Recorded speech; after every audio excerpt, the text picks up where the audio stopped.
You're listening to Midlife Side Quest, the Over the Hill Gaming Podcast. Here's your host, John Wall. It's March 18th, 2025, and welcome to another episode of Midlife Side Quest, the Over the Hill video game podcast. My name is John Wall, and every week I bring you my video game impressions, the latest industry news, and tales of a Gen X geek delivered to you in just 15 minutes. Thank you for tuning in today. Sit back, relax, enjoy your grande vanilla sweet cream cold brew while I fill your ears with gaming goodness. On today's episode, we're going to be talking about my impressions of Assassin's Creed Shadows. But first, let's check out the latest gaming news. And in the latest of a long line of rakes that Sony continues to step on, a video recently got out of a demo that Horizon developer Guerrilla Games had created showing the character Aloy in a performance, I guess we'll call it, created entirely with AI. Now, this would be bad enough given the general attitude towards AI-generated games right now, but for this video to get out while we're in the middle of a SAG-AFTRA strike where video game voice and performance actors are trying to protect themselves from this very thing, that's just really bad timing. It was bad enough that Aloy's voice actor, Ashley Birch, felt compelled to make a statement in the form of a TikTok video. In the video, Birch says, quote, "I feel worried, and not worried about Guerrilla specifically or Horizon or my performance or my career specifically even. I feel worried about this art form, game performance. We are currently on strike. SAG-AFTRA is currently on strike against video games because of AI, because this technology exists and because we know that game companies want to use it. We are asking for protections." Unquote. Yeah. I said in a recent show that I was worried about Microsoft's recent announcement about using AI in game creation, and this is the very thing that I was talking about. Obviously, game companies are going to try to use AI to save money or whatever, but man, seeing them test out the idea of replacing actors altogether, it's just gross.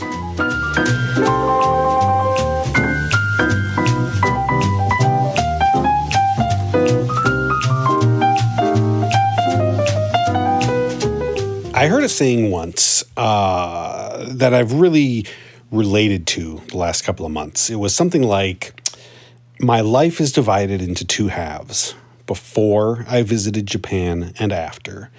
And I feel that so much after going last fall. Since coming home, I have decorated my house with art and trinkets that I bought while we were there. I've learned to make ramen from scratch. I've taken a sushi making class, and I've been watching documentaries on Japanese history. That trip left such an impression on my family that we had legitimate conversations afterwards on what it would take to actually move there. It was literally a life-changing experience. All of that is a roundabout way of saying that I've been really excited about Assassin's Creed Shadows. Not just because I couldn't wait to virtually revisit an area of Japan that I fell in love with, but also because Assassin's Creed has always been one of my favorite game series.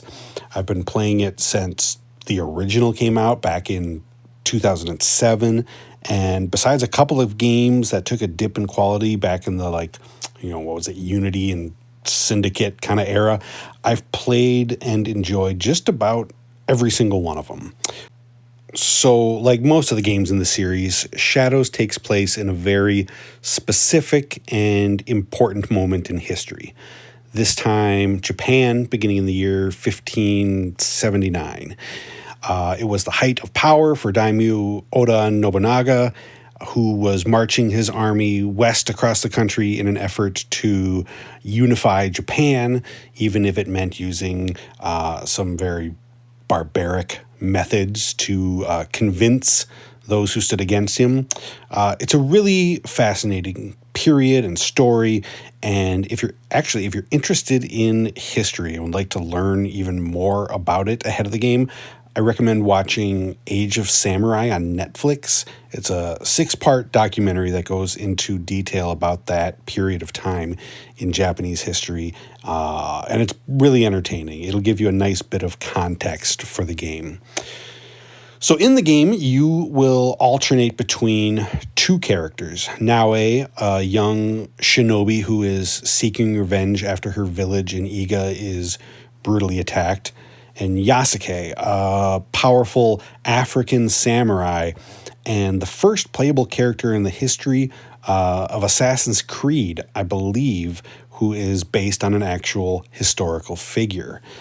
They are 2 very different characters who start out on separate paths, but eventually their stories come together and become connected. They also play very differently, and it's interesting once you're able to switch back and forth between them whenever you want to choose which character fits which situation or mission. Like I said, Naoe is a shinobi, so her playstyle is very fast, quiet, and stealthy. She can scale walls quickly, use her grappling hook to get up onto shrines and other high vantage points, and she has an arsenal of tools and weapons to take down her enemies. In addition to her katana and her dagger, she can use shuriken, throwing knives, smoke bombs, and of course the iconic hidden blade. Yasuke, on the other hand, is a tank. He uses larger, more powerful weapons in combat, but is obviously much slower because of that, and he doesn't blend into the shadows quite as well. Overall, I think I prefer playing as Naoe, as I really like that fast-moving gameplay and being stealthy. But Yasuke is good in a brawl, so you can switch between the 2 of them either from the menu or whenever you fast travel, it'll ask you if you want to switch, so that's cool. So for all the talk about this being a kind of a fresh start for Assassin's Creed, it's still very familiar territory for those who've played the series before.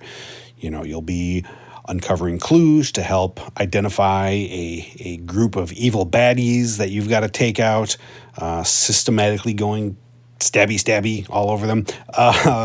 You'll be doing side quests for villagers, everything from, taking care of bandits who are threatening them to collecting teacups. And you'll be collecting, color-coded gear and gaining new abilities in a series of skill trees.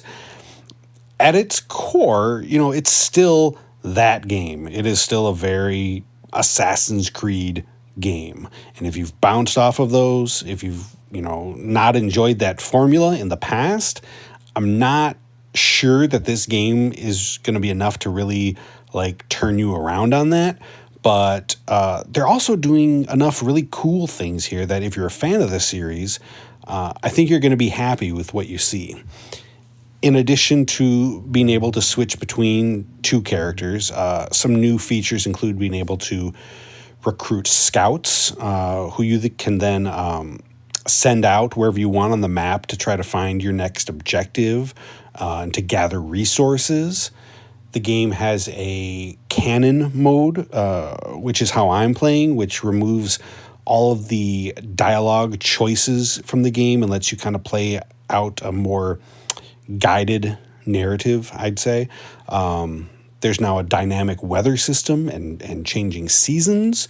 So you might be in the middle of a mission and a strong thunderstorm blows through, which is pretty awesome when that happens. And there are even people who you can recruit to your cause, allies who you'll find all over the world and who can actually assist you in combat and are also fully upgradable. My favorite new feature, though, has got to be the ability to create and customize your hideout. Now, I'm pretty sure they've had hideouts in past games, but nothing quite like this. With the resources that you find around the world, you'll be able to build new structures and place them wherever you want on your property, like dojos or a forge or watchtowers, whatever. Building and upgrading your property, and these buildings will unlock new gameplay options and improve your abilities. You can also add paths and place trees and shrubs and change the walls and the roofs. You can decorate with lanterns and other items that you find. Basically, you can go full Animal Crossing with this thing. And not only will your recruits that I talked about before, will they populate your hideout, but also any dogs or cats that you pet while you're out in the world exploring, you'll be able to bring them back to your hideout and place them in your home. Yes, I'm making an Assassin's Guild / kitty cat sanctuary. Also, the game is really quite stunning. This is the first Assassin's Creed game, I believe, made exclusively for the current generation of consoles, and it really shows, I think. It's incredibly detailed. The lighting is great. The animation is great.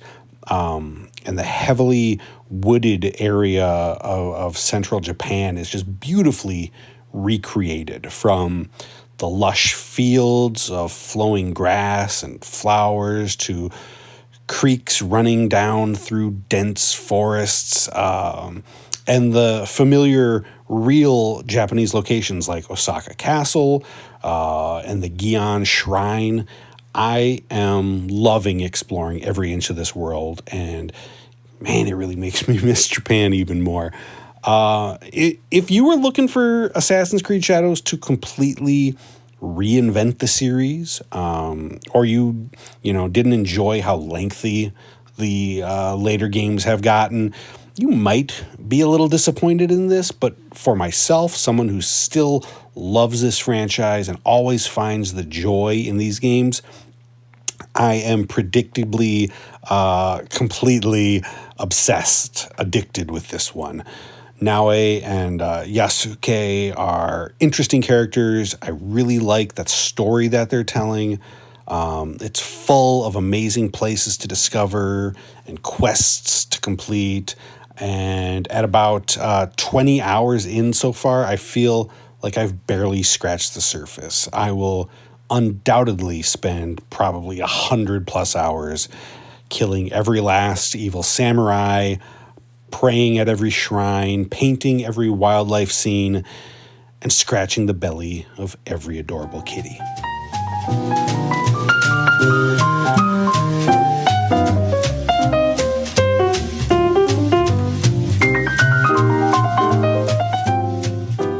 Finally this week, I'd like to send out some more positive vibes.